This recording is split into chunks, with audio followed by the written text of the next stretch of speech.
तिथं लिहिलेलं आहे क्लिअर कट, साधू ग्रामच्या ठिकाणी हे माईसचं सेंटर उघडायचं आहे.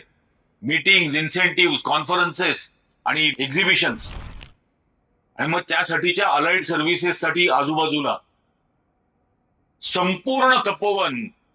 माझं नाशिकने अख्ख्या महाराष्ट्रातल्या दर्शकांना सांगणं, संपूर्ण तपोवनाचा परिसर, अख्खं वन ज्याला डीम्ड फॉरेस्ट म्हटलं गेलं, ते संपूर्ण वन नष्ट करण्याचा हे षडयंत्र, पाताळयंत्री षडयंत्र या भाजप सरकारने रचलेलं आहे. याला प्राणपणाने प्रतिकार करावा लागेल.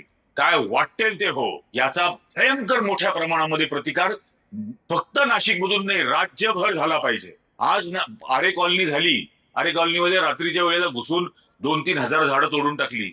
नंतर गडचिरोलीत झालं, तिथं काय आदिवासीच होते, काठ्या मारून, लाठ्या मारून, बंदुकीच्या धाकाने हाकलून दिले. आता नाशिक शहराच्या हृदयस्थानी